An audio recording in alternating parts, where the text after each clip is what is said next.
Okay, good evening. Okay, let us continue our discussion on law on partnership. Okay, ginawa ko siyang part 3. Okay, discuss mo natin yung different relationship.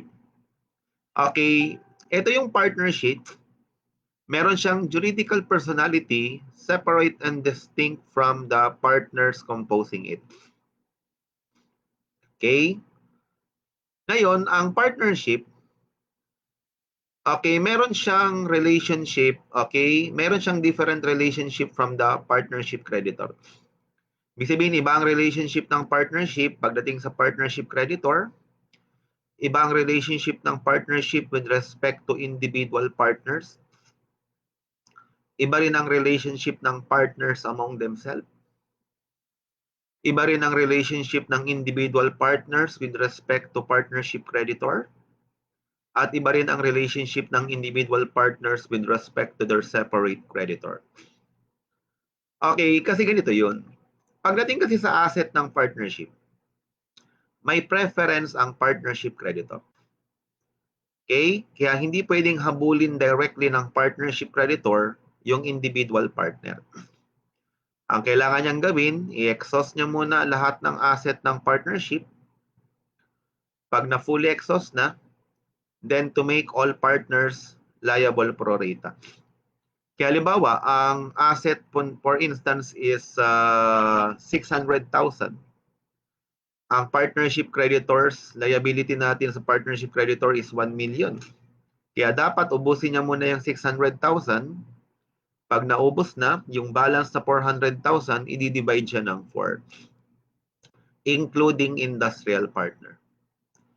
Ngayon, kung meron mang agreement among the partners that they will be exempted from liability to third person, such stipulation is void sa third person, pero binding siya among the partners.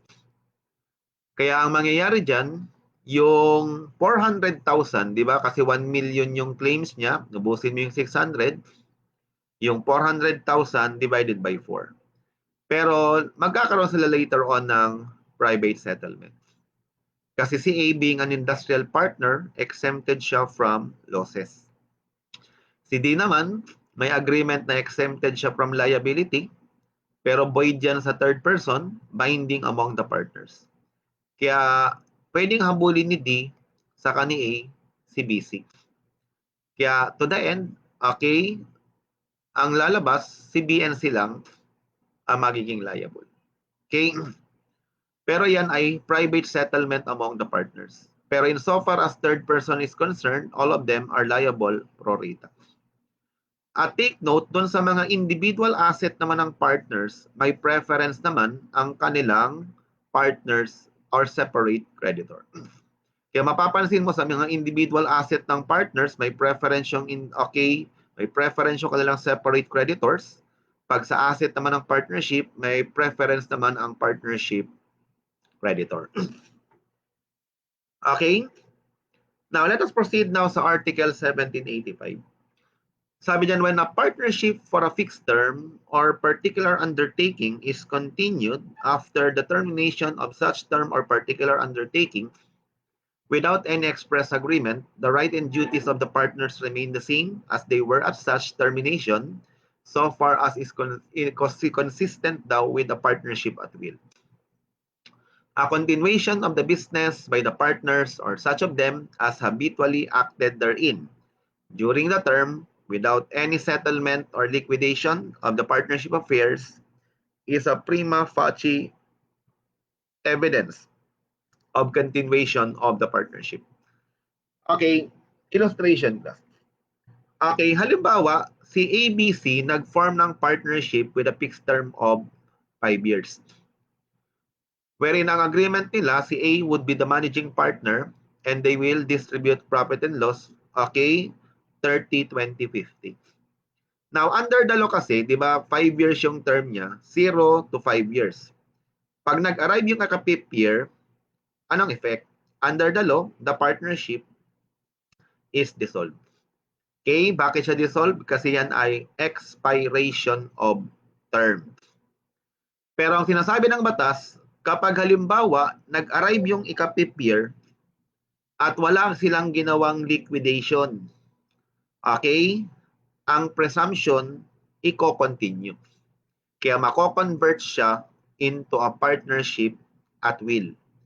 And therefore, pwede siyang i-terminate at any time without committing a breach of contract. Pero ang sinasabi kasi ng batas, pag kinontinue nila ito, di ba nag-arrive na ika-fifth year, kinontinue, okay, mako-convert sa partnership at will. Pero yung right and obligation daw ng partners remain to be the same. Kaya lumalabas, in the absence of any contrary agreement, si A pa rin ang managing partner doon sa partnership at will, at ang sharing nila sa profit and loss is still 30-20 saka 50. And I repeat, may presumption nga under the law, okay, na pag walang ginawang liquidation upon arrival of the term, okay, the presumption is that they will continue the partnership. Yan yung sinasabi nung last paragraph. Yun nga, a continuation of the business by the partners or such of them as habitually acted therein during the term without any settlement or liquidation of the partnership affairs is a prima facie evidence of continuation of the partnership. At once na kinontinue yung partnership, I repeat, yung right and obligation ng partners remain to be the same. Doon sa partnership with a fixed term, in the absence of any contrary agreement. Okay, next, let us proceed now sa Article 1786. Sabi dyan, every partner is a debtor of the partnership for whatever he may have promised to contribute thereto. Kaya kung halimbawa, si ABC nag-form ng partnership, okay, at nag-promise si ABC na magko-contribute ng land and buildings, si B naman car, si C cash. Okay, on this particular, okay, this specific date. Now, under the law, ang sinasabi kasi ng batas, yung mga partners daw becomes a debtor of the partnership. Kaya magiging debtor sila, yung partnership yung creditor for whatever they promise to contribute to the partnership. At dapat i-deliver nila yan on that date. Okay, kasi pag hindi nila dineliver yan ng 7/25/2017, si B naman ng 7/28/2017, automatic they are liable for fruit and damages without need of any demand. Okay, exception to the general rule yan. Kasi ang general rule sa obligation, di ba? No demand, no legal delay. Pero ito, the law so provides. Yeah, once na hindi na-deliver yan ng 7/25/2017 saka 7/28/2017, then automatic A and B are liable for fruit and damages. Ngayon, sabi dito, he shall also be bound for warranty in case of eviction with regard to specific and determinate things which he may have contributed to the partnership in the same cases and in the same manner as the vendor is bound with respect to the vendee. He shall also liable for the fruits thereof from the time they should have been delivered, I repeat, without the need of any demand. By the way, according to Manresa, ang reason daw dito kung bakit hindi kailangan ng demand, because na-deprive daw yung partnership nung use ng property. Kasi kung dineliver na ng partner yan on the date agreed upon, eh di sana ginagamit na siya ng partnership. Kaya yung damage daw sa partnership, constant. That's why even there is no demand, it will put the partners in a legal delay. Pero may question ako dito. May binanggit kasi ditong warranty in case of eviction. Di ba ano nga yung concept ng eviction? Di ba under the law on sale kasi, ang concept ng eviction, if I am selling to you a property, I am impliedly saying that I am the lawful owner of the thing. Kaya lumalabas, impliedly, I am saying na itatransfer sa iyo yung control and possession ng thing at ililipat ang ownership. Okay, ay ang problema, later on yung buyer na dispossess ng third person. either by a prior right or an act imputable to the vendor. In that case, the vendor is liable to the vendee for violation ng implied warranty against eviction. Ang sinasabi ng batas dito, kung halimbawa si A, okay, nag-contribute siya ng land and building, impliedly, sinasabi niya sa partnership na siya ang lawful owner nito. Kaya ita-transfer niya yung control and possession at ownership sa partnership. Kaya pag later on ang partnership ay na-dispossess ng third person, either by a prior right or an act imputable to A, then A is liable to the partnership for violation of implied warranty against eviction. Pero ang question ko is this, how about si B?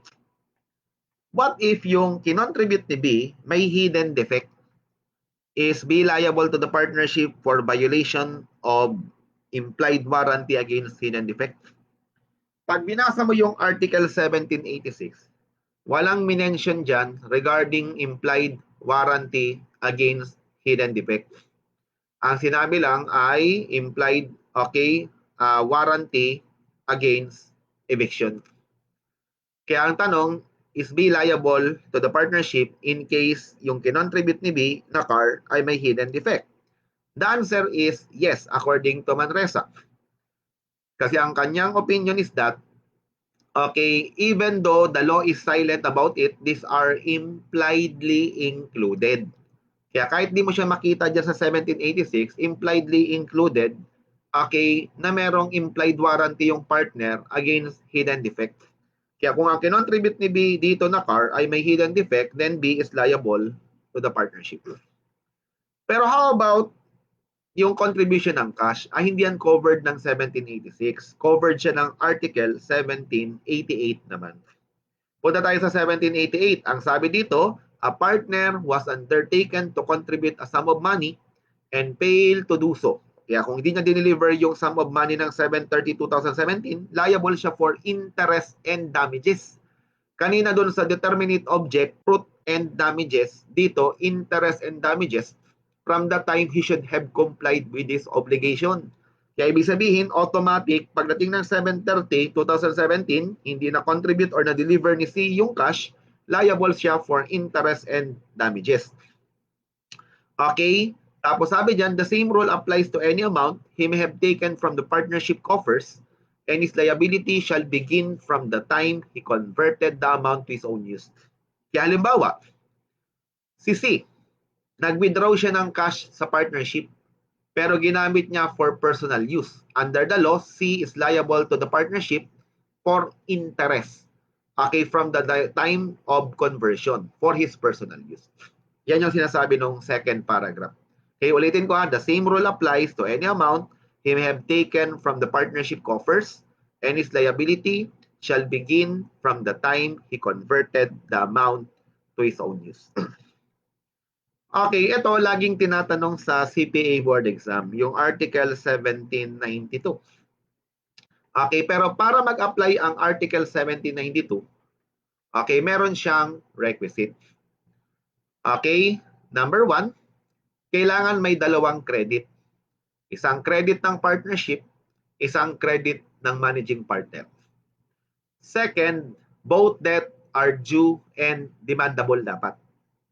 Tapos number 3, okay, yung partnership debtor, binayaran yung managing partner, and the managing partner issue a receipt in his own name. Under the law, mag-a-apply ang 1792. Kaya sabi ng batas, yung payment dito, i-apply natin siya proportionately. Pero hindi mag-a-apply ito kapag ang claim daw ng partner ay more onerous than the claim of the partnership. Kaya basahin mo natin yung legal basis. Sabi dito, if a partner authorized to manage, collect a demandable sum which was owed to him in his own name from a person who owned the partnership another sum also demandable. Kaya dapat due and demandable yung both obligations. The sum thus collected shall be applied to the two credit in proportion to their amounts, even though he may have given a receipt for his own credit only. But should he have given it for the account of the partnership credit, the amount shall be fully applied to the latter. Illustration. Okay, halimbawa this is ABC partnership. Ang partners is A, B, C. Si D, partnership debtor. Okay? Now, si D, indebted sa partnership for 10,000. However, D is also indebted kay C for 5,000 in his own personal capacity. 10,000 dito, 5,000 dito. Okay? Ngayon, para mag-apply ang 1792, I repeat, ito yung requirement. Number 1, there are 2 credit. Bali, credit sa partnership, credit sa managing partner. Second, both debt must be due and demandable. And number 3, yung partnership debtor, binayaran yung managing partner, and the managing partner issue a receipt in his own name. Pag present yung tatlong requirements, sabi ng batas, i-apply mo siya proportionately. Kaya kung ang binayaran dito si C 5,000 at si C nag-issue ng receipt in his own name, ang computation ko, bali 5,000 sa partnership, ita-times ko ng 10,000 over 15,000. Okay? Ang kay C naman, 5,000 times 5,000 divided by 10,000. Kasi ang fraction ko sa partnership is 10 over 15. Ang fraction ko kay C is 5 over 15. Multiply by the payment. Okay? O yun, mag-a-apply yan, 1792. Pero let us modify. What if, okay, lahat nung requisite present, same facts kunwari, except that C is not a managing partner or hindi siya authorized to collect in behalf of the partnership. Gayon, pag si D binayaran si C ng 5,000 at nag-issue siya ng receipt in his own name, the entire 5,000 goes to C. Kasi hindi mag-a-apply ang 1792. Reason? Because there is no possible conflict of interest because C is not a managing partner or he is not authorized to collect in behalf of the partnership. Now, let us modify ulit. Paano kung halimbawa ang claim ni D sa partnership? Same facts ulit kunwari, same facts dito. Except that, yung obligation ni D sa partnership na 10,000 hindi pa due and demandable. Then later on, D pays C 5,000 and C issue a receipt in his own name. In that case, the entire 5,000 goes to C. Hindi mag-apply ang 1792 because both of them, both debt are not due and demandable. Now, let us modify again. Same facts uli, except that when D pays C 5,000, C issue a receipt in the name of the partnership. In that case, the entire 5,000 goes to the partnership. Hindi mag-apply ang 1782 kasi nag-act siya in the name of the partnership. Okay, another. Let us modify again. Okay, paano kung same facts uli except that yung obligation ni D kay C ay secured ng pledge.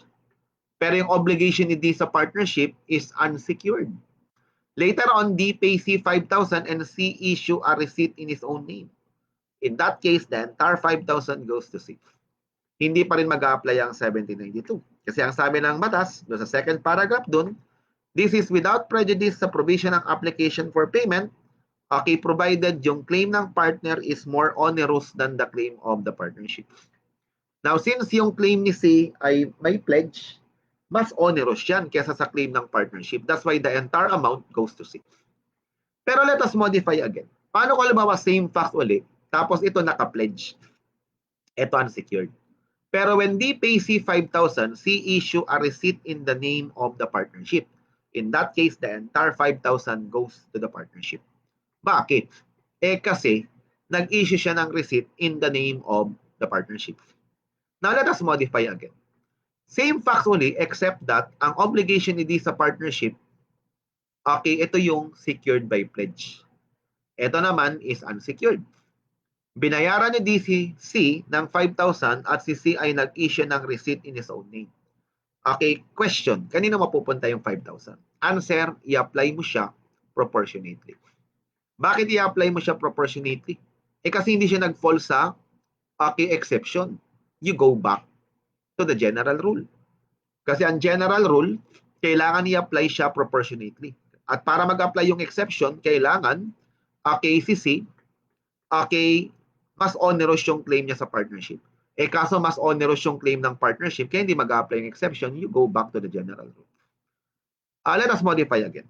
Same facts only except that yung obligation ni D sa partnership, secured. Si D kay C, unsecured. Later on, D pays C 5,000 and C issue a receipt in the name of the partnership. In that case then, entire 5,000 goes to the partnership. Kasi nag-issue siya in the name of the partnership. Okay? Pero ang laging tanong lang dyan sa board exam, pag tinatanong yan, yung application lang ng 1792. Kaya ibig sabihin, may 2 credit, tapos managing partner to. Pangalawa, both debt are due and demandable. At number 3, si D, binayaran ngayon yung managing partner, and the managing partner issue a receipt in his own name. In that case, i-apply mo lang proportionately. Okay, now, another favorite question in the CPA board exam is Article 1793. Ano naman ang sinasabi ng Article 1793? Sabi dyan, a partner was received in whole or in part his share of a partnership credit when other partners have not collected theirs shall be obliged, if the debtor should thereafter become insolvent, to bring to the partnership capital what he received, even though he may have given receipt for his share only. Okay, pero by the way, ito namang 1793, para mag-apply ito, ito naman yung requirement. There is only one partnership, there is only one credit, a partnership credit. Okay? Example, si D indebted sa partnership for 90. Okay, yan yung first requirement. There is only one credit, partnership credit. Second, any partner daw. Take note, any partner, not necessarily a managing partner.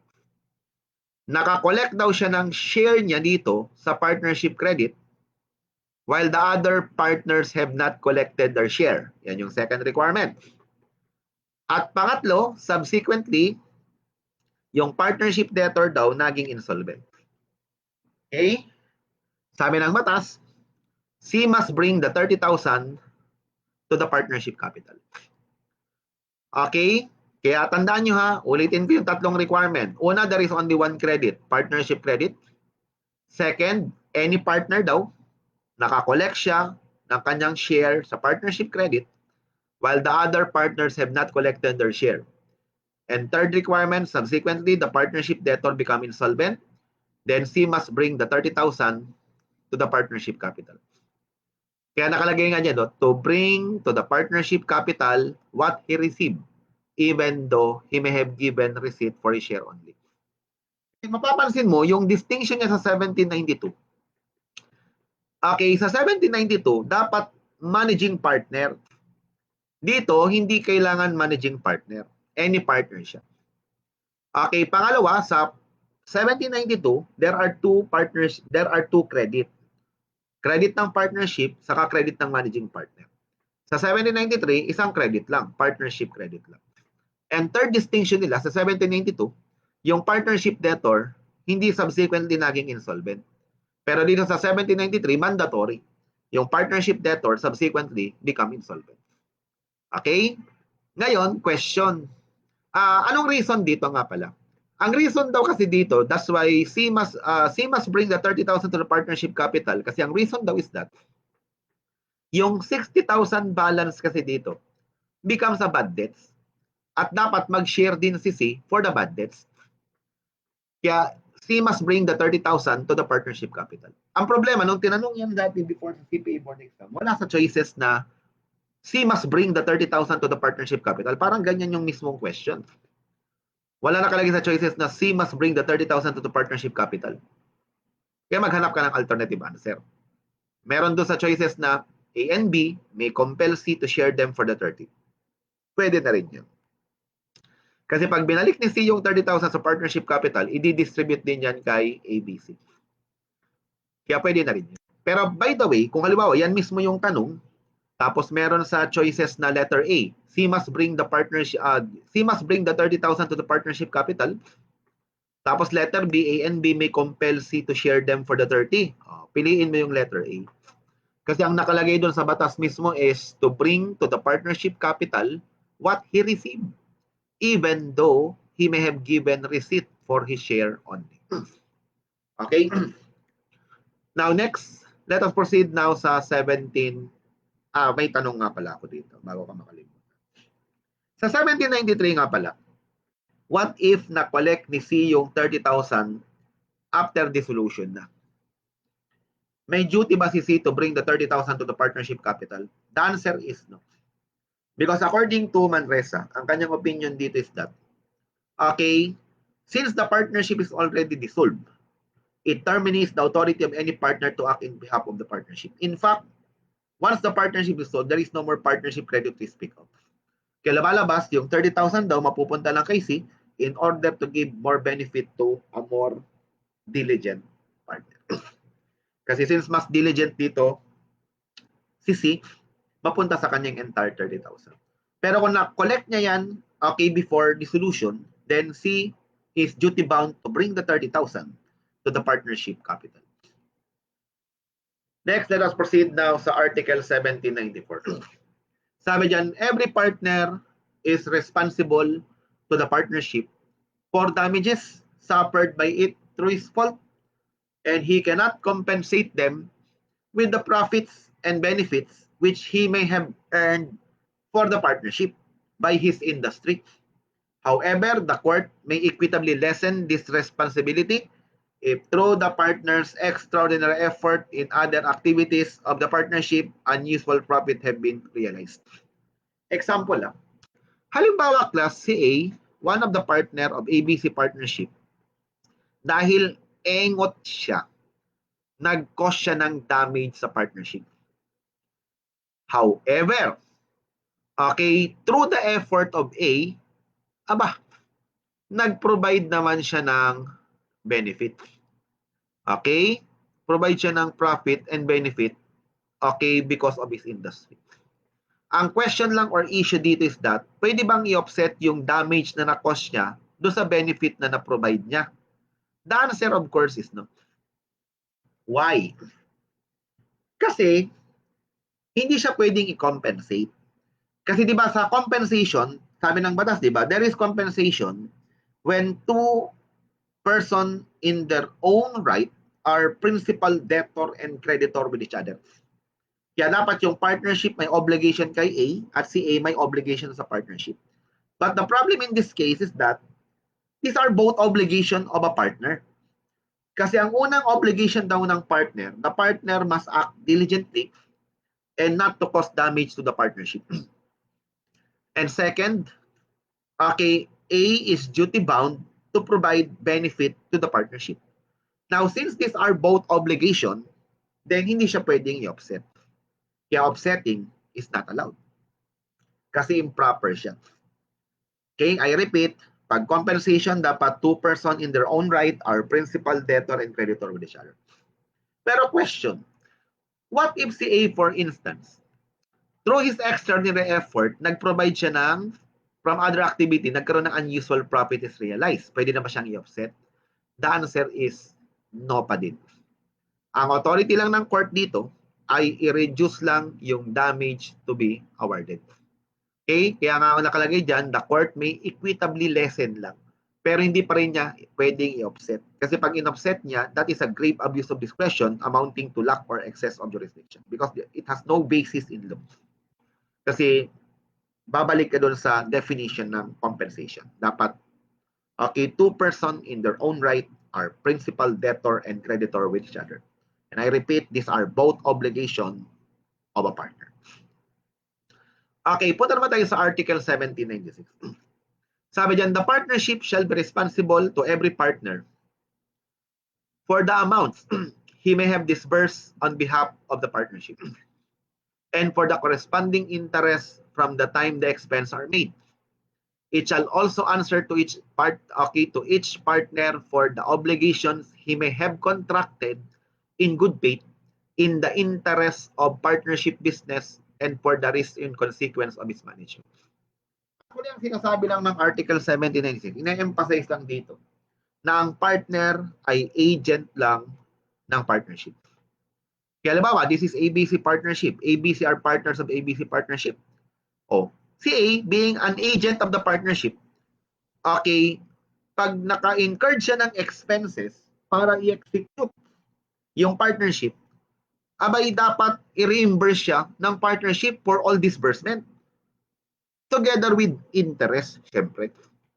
At syempre, lahat ng contract na in-entered ni A, okay, sa third person, okay, na duly authorized siya at nakipag-transact siya in the name of the partnership, dapat irespeto siya ng partnership sapagkat yan ay actually transaction between the partnership and X, not between A and X. Kasi remember, A is acting only in behalf of the partnership. Kaya nasabi yan, it shall also answer to each partner for the obligations he may have contracted in good faith in the interest of the partnership business and for the risk on consequence of its management. Now, let us proceed now sa Article 1804. Sabi dyan, every partner may associate another person with him in his share, but the associate shall not be admitted into the partnership without the consent of all. Paki-check nyo yan ha, consent ng all. Kasi remember, ang partnership ay nakabase sa principle of delectus personae. Choice of person. Kaya bago ka ma-admit as member ng partnership, kailangan may consent ng all partners dapat. Okay? Pero pwedeng i-dispose nung partner ang kanyang interest sa partnership even without the consent of the other partner. Pero ang tawag sa kanya, assignee of interest lang or a mere associate lang. Pero remember, pag ikaw ay assignee of interest lang or associate ka lang, ang right mo lang ay tumanggap ng shares sa profit and surplus upon dissolution. Pero wala kang right na mag-participate sa management, wala kang right mag-inspect ng partnership book, wala ka ring right mag-demand ng true and full information regarding partnership affairs. Pero para ma-admit ka as member ng partnership, I repeat, kailangan ng consent ng all other partners. Kasi without consent ng all other partners, it means you cannot be admitted as member of the partnership. Now, the partnership book now shall be kept subject to any agreement between the partners at the principal place of business of the partnership, and every partner shall at any reasonable hour daw have access to and may inspect and copy any of them. Now, partners shall render on demand true and full information of all things affecting the partnership. Any partner or to the legal representative of any deceased partner or any partner under legal disability. Now, tandaan nyo ang law, ang partnership, okay, nakabase yan sa fiduciary relationship. Meaning may trust and confidence. Okay? Kaya ang rule is that lahat ng partners ay duty bound. Okay? Na i-disclose lahat ng material information affecting partnership affairs. Okay? Kasi failure on their part to disclose all material information affecting partnership affair, it may constitute fraud. In fact, kung nare-recall nyo sa contract, sabi doon, failure to disclose fact when there is a duty to reveal them as when the parties are bound by confidential relation constitute fraud. Now, by the way, may laging tinatanong sa board exam na ganito. Lagi ito natatanong before. ABC daw are partners of ABC partnership. Okay, one day, okay, si B and C, nagkaroon sila ng knowledge na si X, a third person, was interested to buy partnership property for a huge profit. Pero ang ginawa ni B and C, kinonceal nila yung information kay A. And later on, B and C, they bought out the interest of A. Sa kanila, binenta yung partnership property kay X for a huge profit. Ang question is that, okay, si BC ba, liable siyang i-share yung profit kay A? The answer, of course, is yes. Kasi dito, hindi nila dinisclose yung material information affecting partnership affair. Now, every partner must account to the partnership for any benefit and hold as trustee for any profits derived by him without the consent of the other partners from any transaction connected with the formation, conduct, or liquidation of the partnership or from any use by him of his property. Okay? Kaya ibig sabihin, okay, kailangan daw ritong mag-rendered ng accounting. Okay? In fact, pwedeng mag-demand class ng formal accounting ang any partner, okay, involving 1807. Okay? Kaya ibig sabihin, okay, kapag nag-fall sa 1807 yan, sabihin, nag-obtain ang partner ng secret profit. Nag-arise daw siya from formation, conduct, liquidation ng partnership, or by using partnership property. Lumalabas yung secret profit, hinohold lang niya to as a mere trustee for the benefit ng partnership. At pag yan ay na-discovered ng other partner, pwede silang mag-demand sa'yo ng formal accounting. Kasi yan yung paragraph number 3. Now, question.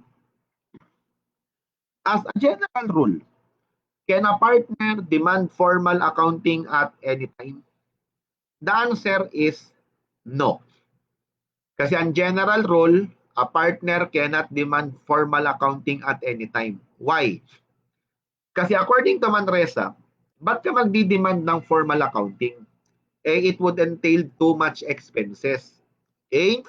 Unang-una, magastos yan at pwedeng ma-impaired yung partnership operation. Pwede ka namang mag-exercise ng right to inspect partnership book. Kaya under the law, pwede lang mag-demand ang partner ng formal accounting at any time pag nag-fall sa 1809.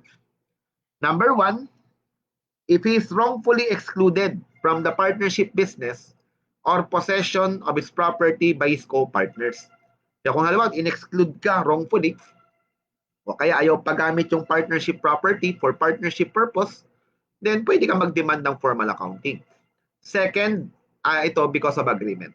Right exists under the terms of any agreement. May express stipulation that a partners can demand formal accounting at any time. Number 3, when any partner must account to the partnership for profit derived by him without the consent of the other partners. Ibig sabihin, pag ang partner nag-obtain ng secret profit na nag-arise from formation, conduct, liquidation ng partnership, or by use of partnership property, pwede kang mag-demand ng formal accounting. And number 4, whenever other circumstances rendered it just and reasonable.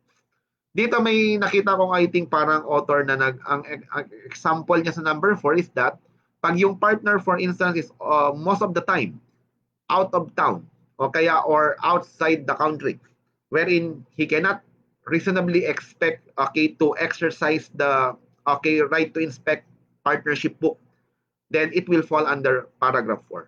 Whenever other circumstances rendered it just and reasonable. Okay? Wait lang sandali.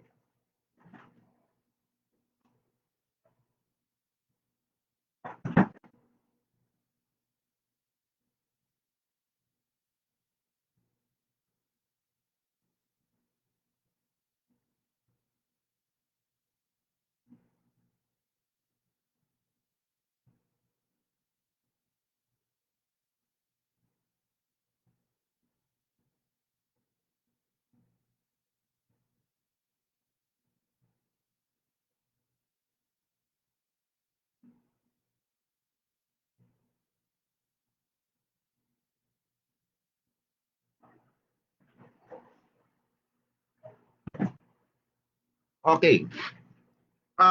Let us discuss itong what are the distinction between a partners appointed as a managing partner in the article of co-partnership saka yung partner na in-appoint other than article of co-partnership.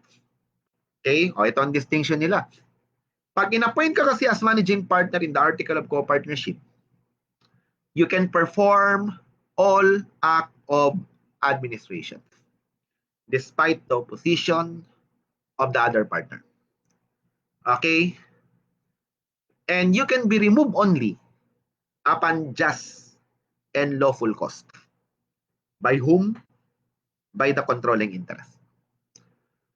Pero pag in-appoint ka as managing partner other than the article, the rule is that you can also perform all act of administration. Pero yun nga lang, the moment na may nag-oppose, huwag ka nang mag-insist. Kasi pwede kang i-remove at any time with or without just and lawful cause. Okay? O ngayon, kaya ibig sabihin pwede kang i-revoke yung appointment mo at any time. Now, anong reason dito behind the law? Okay, ang reason daw class is this. Kasi pag in-appoint ka as managing partner sa article of co-partnership, it means yung appointment mo as a managing partner ay naging integral part ng original contract. And therefore, hindi yan subject to modification at any time. Hindi siya pwedeng i-modify at any time. Kasi it will constitute novation. Pero kung in-appoint ka other than article, it means yung appointment mo as a managing partner ay hindi part ng original contract. And therefore, subject siya sa modification at any time. And therefore, pwede kang i-remove without just and lawful cause. O, yan ang distinction. Now, punta tayo dito sa distinction between Article 1801 versus Article 1802. Ngayon, para mag-apply ang Article 1801, may dalawang instance. Una, may 2 or more appointed manager pero walang specification ng kanilang respective duties. And second, without a stipulation that one of them shall act without the consent of the other.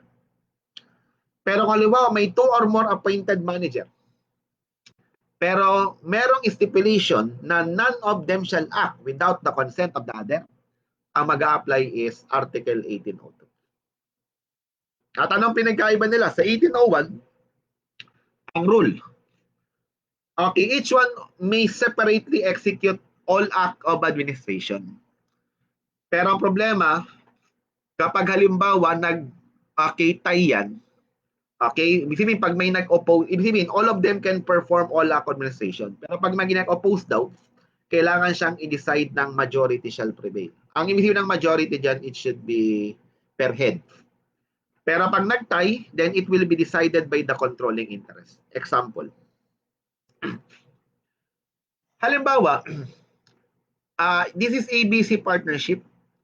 Ang partners is A, B, C, D, E, F, G.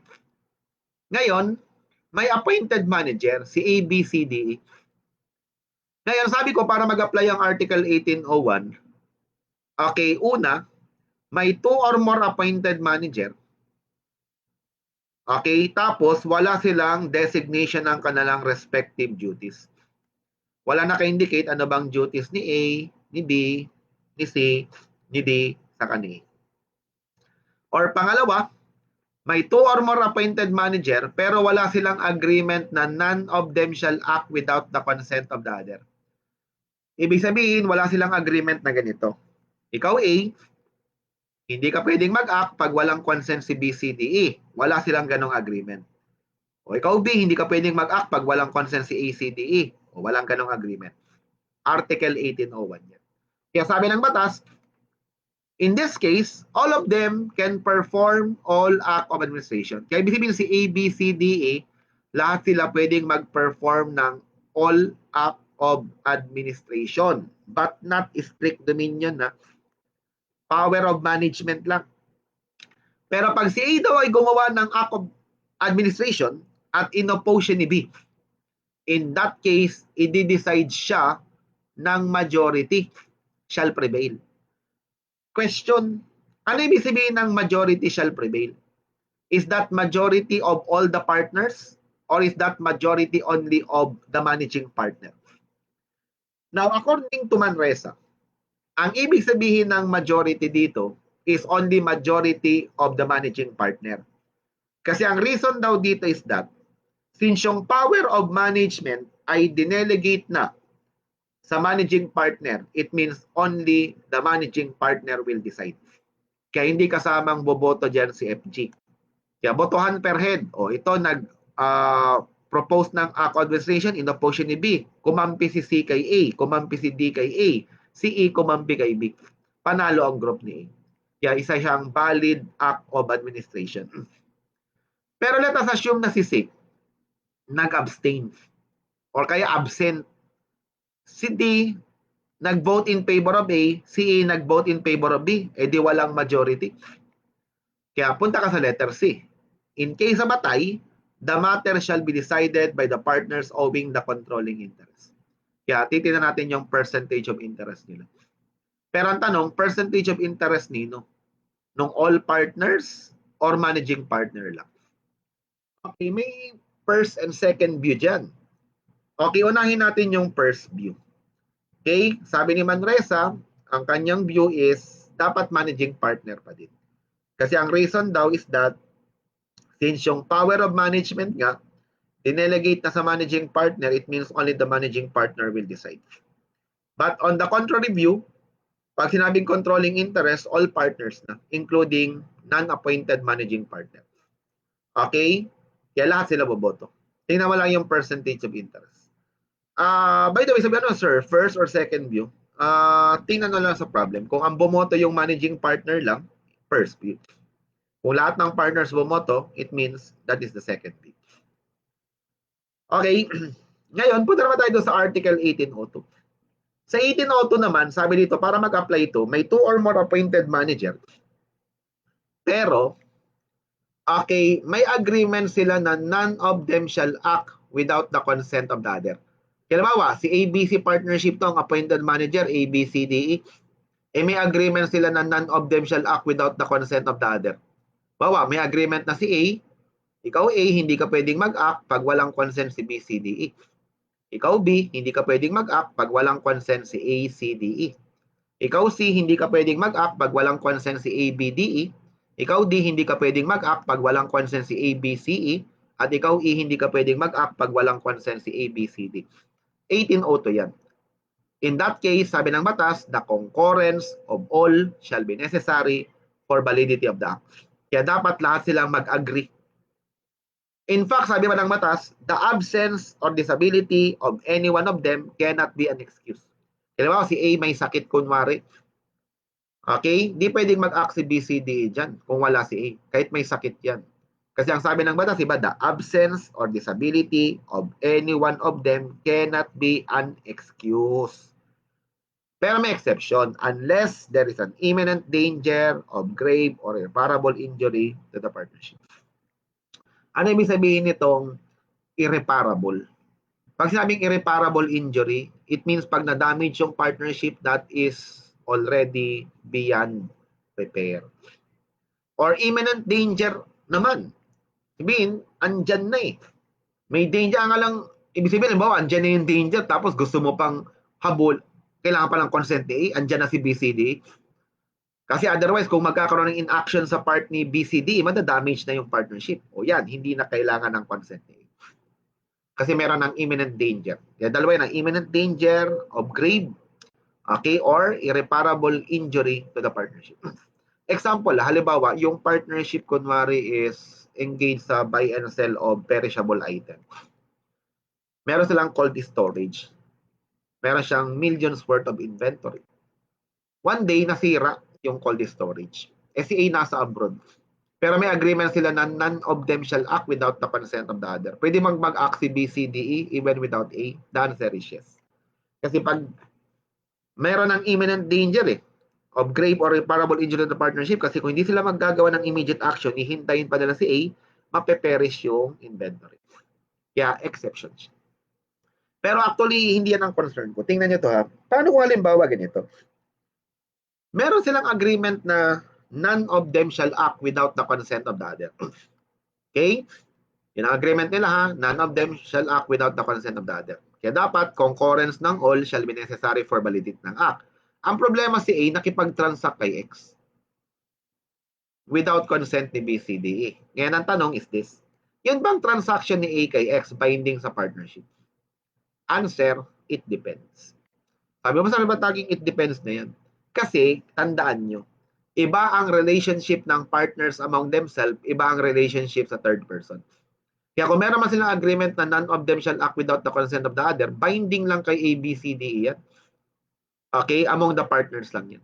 Pero hindi yan binding sa third person. Kasi insofar as third person is concerned, dalawa lang ang requirement para mabind ang partnership. First, is A duly authorized? Whether express, obvious walang express authority kasi walang authority ni BCD. Pero pangalawa, may implied authority ba si A? It depends. Kasi kung ordinary in the course of business yan, may apparent authority si A. Check number 1 ka na.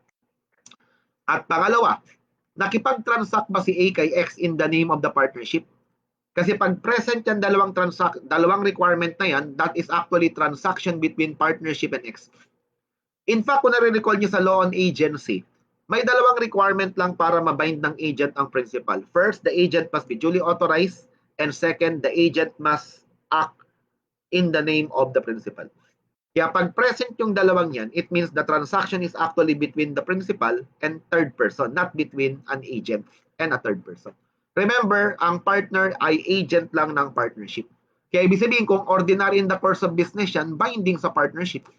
Kaya ang recourse ni X, ubusin yung asset ng partnership pag na fully exhaust na, then to make all partners liable pro rata. Okay? Pero magkakaroon sila ng private settlement. Kasi insofar as B, C, D, E, F, G is concerned, dapat hindi yan binding sa partnership.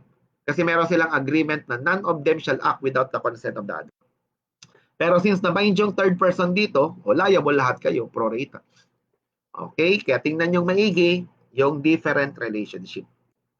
Kasi basta among the partners, yung agreement ninyo, binding among the partners yan. Pero hindi yan binding sa third person. Magiging binding sa third person lang yan, okay, kung present yung dalawang requirement na binanggit ko. Number 1, duly authorized yan. Okay, and second, nakipag-transact siya in the name of the partnership. Ngayon, paano kung walang appointed manager? O, 1803 ang mag-a-apply. Sabi dyan, when the manner of management has not been agreed upon, the following rule shall be observed. Sabi dyan, all the partners shall be considered agent. Halimbawa, ABC partnership, o ito lahat ng partners. O walang appointed manager. Eh, sabi ng batas, all partners are considered agent ng partnership. That's why all of them, as a rule, can perform all act of administration. But not strict dominion. Ngayon, kung halimbawa, si A nag-propose ng act of administration, inoppose ka ni B, o i-apply mo rin yung 1801. In that case, it will be decided by the majority shall prevail. Per head muna tayo. Pag nag-tie, then controlling interest. Kaya mapapansin mo sa 1803, since walang appointed manager, lahat ng partners. But in 1801, sabi nga ni Manresa, dapat managing partner lang. Kasi ang reason, since may appointed managing partner, it means yung power of management, dinelegate na sa managing partner. That's why only the managing partner will decide. Okay, now punta tayo dito sa Article 1818. Okay, gusto kong i-memorize ninyo to. Sabi kasi ng batas, an act of a partner which is not apparently for the carrying on of business ng partnership in the usual way does not bind the partnership unless authorized by the other partners. Kasi di masabi ko, para ma-bind ng partner ang partnership, may dalawang requirement. First, the partner must be duly authorized, whether express. Okay? Ito yon, express. Okay? Authorized by the other partners, express authority yan. Or implied. Ibig sabihin, may apparent authority ka. Kaya kung ordinary in the course of business yan, may apparent authority ka. At pangalawa, nakipag-transact siya in the name of the partnership. O, ibig sabihin, pag present yung dalawang requirement na yan, binding yung transaction ng partner sa third person, sa partnership. Pero ang sinasabi dito kasi, except when authorized by the other partners or unless they have abandoned the business, one or more, but less than all. O, ibig sabihin, para mabind ng partner ang partnership, kailangan may consent ng all. Okay? Kailangan may consent ng all partners ito para mabind yung partnership. Kasi ang reason, itong mga naka-enumerate dito, hindi yan ordinary in the course of business. Kaya kung wala kang express authority, wala kang implied authority, hindi siya binding sa partnership. O, bali ang ano natin dito ha, acronyms is GARCCA. G is disposal ng goodwill, A is assignment ng property, R is renunciation, C is compromise. I is impossible. Another C is confession of judgment. And another A is arbitration. Now, question. Ano bang ibig sabihin ng compromise? Compromise actually is a contract of reciprocal concession in order to avoid litigation or to put an end to a litigation already commenced. Kaya lumalabas, dalawang purpose ng compromise. Una, ma-avoid ang litigation, or pangalawa, kung may litigation na, to put an end to a litigation already commenced. Pero syempre, para magkaroon ng compromise, dapat may consent ng both kasi contract yan. Kaya kung hindi papayag yung isang party, walang compromise na mangyayari. Okay, example, halimbawa, nagasgas mo yung sasakyan ko. Sabi ko sa iyo, punyeta ka, ina mo, ididimanda kita. Sabi mo naman, naku, wag naman. Baka naman pwedeng pag-usapan na lang natin to. Magkano ba yung damage mo? Sabi ko, mga 100,000 yan. Sabi mo naman, pwede bang 20 na lang? Di ba? Sabi ko, sige, 80 na nga lang, 80. Sabi mo, mga okay, 30. Hanggang magkaroon tayo ng common agreement na isettle na lang at 50, wala nang demandahan. Kaya pag pumayag yung dalawa dyan, hindi na matutuloy yung kaso. Ano nangyari? Okay, na-avoid yung litigation. Pero kung halimbawa, tumuloy na yung kaso, nagdemanda na kagad ako, pwede pa rin niyang i-compromise. Kaya pag halimbawa, yung both parties nag-agree, na i-settle na lang siya, then pwedeng mag-rendered ang court ng judgment based on the compromise agreement. Dismiss yung case. Kaya mangyari dyan, we put an end to a litigation already commenced. Anong pinagkaiba niya sa arbitration? Sa arbitration, may third person na magdi-decide ng respective dispute ng party. Unlike sa compromise, ang lumalabas dito na nag-settle ng dispute yung agreement ng parties. Kaya ibig sabihin, partner ka. Okay? Nakipag-compromise yung partner in behalf ng partnership, hindi naman siya inauthorize ng all partners, hindi binding sa partnership yan. Kasi dapat may consent ng all partners dapat yan. Okay, halimbawa, inauthorize kang mag-compromise, pero ang ginawa ng partner, sinubmit for arbitration, hindi rin pwede yan. Hindi yan binding sa partnership. In fact, kung binasa mo ang provision sa law on agency, sabi doon, special power to compromise do not include submission for arbitration. Kasi magkaiba yung arbitration sa compromise. Kaya kung halimbawa, gusto mong i-authorize for instance yung agent mo na mag-enter ng compromise as well as arbitration, dapat nakalagay yun sa special power of attorney. Nakalagay doon sa power to compromise, tama, nakalagay power to arbitrate. Kasi kung compromise lang ang nakikita mo doon sa special power of attorney at ang ginawa ng agent mo ay sinubmit for arbitration, hindi yan binding sa principal. Unauthorized contract yan. Parang ganun din dito. Lumalabas, hindi yan binding sa partnership, unauthorized yan. Sapagkat para maging binding sa partnership, kailangan merong power to arbitrate. Okay, anong reason dyan? Kasi ang reason dyan actually is this.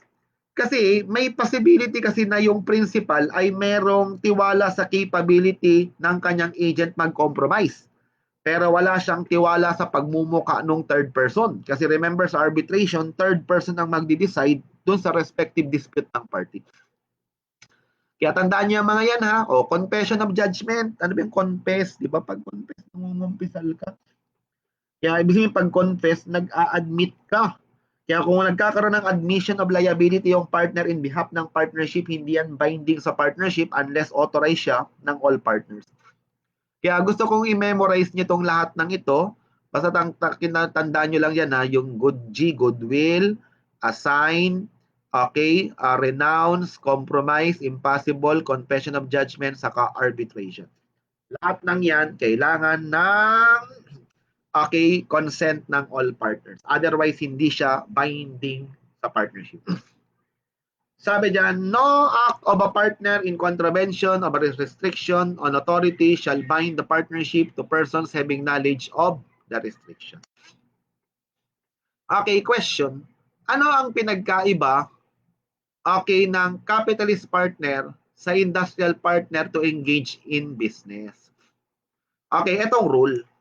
Ang capitalist partner daw, prohibited ka na mag-engage in the same kind of business in which the partnership is engaged in. Kasi ang reason dito, para ma-avoid ang possible conflict of interest. Kasi because human nature dictates na yung mas i-prepare mo yung self-interest mo kaysa sa interest ng iba. Kaya lumalabas, para ma-avoid yung possible conflict of interest dito, bawal kang mag-engage in the same kind of business in which the partners is engaged in. Halimbawa, yung partnership, ang business is buy and sell ng car spare parts. O hindi ka pwedeng mag-engage sa business ng car spare parts, pero pwedeng mag-engage sa business ng restaurant. Sapagkat malayo yung restaurant dun sa mga car spare parts, di ba? Kaya kung na-violate daw ito, sabi ng batas, pwede ka raw ditong i-compel na i-bring yung profit dun sa common fund. And in case of losses, only the capitalist partner will suffer the losses. Pero pwede ka bang i-expelled? Walang nakalagay sa batas. Kaya ang rule natin dito, hindi siya pwedeng i-expelled or exclude sa partnership. Pero pag industrial partner ka daw, you are prohibited to engage in any kind of business, whether similar or not similar to the business ng partnership. Reason? Because being an industrial partner, your contribution is only your industry. That's why you need to devote your entire industry for the benefit ng partnership. In fact, the owner of your industry is the partnership. Kaya hindi mo siya pwedeng i-devote for any other purpose except with the consent ng partnership. Kaya sabi ng batas, if the industrial partner daw violated this provision, pwede ka raw i-exclude sa partnership plus damages. At pangalawa, pwede kang i-compel na i-bring yung profit sa common fund plus damages ulit. Now, yung ibang author ang sinasabi, kapag capitalist, pwede pa rin siyang i-exclude. Wag na lang natin siyang sundan. Kasi wala naman nakalagay sa Article 1808 na pwede siyang i-exclude. Samantalang sa 1789, makikita mo talaga yung word dyan na exclude siya from the firm. Eh kung nalagay yung word na to sa 1789, bakit wala siya sa 1808? Kaya it clears ng intention ng legislature is hindi siya i-exclude. But rather, i-compel lang siya na i-bring yung profit to the common fund, and in case of losses, only the capitalist partner will suffer the losses. Pero pag industrial, pwede kang i-exclude sa partnership plus damages. Okay?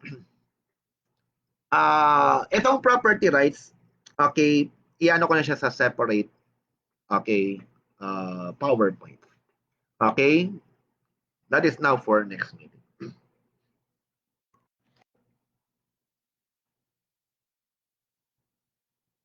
Thank you and goodbye.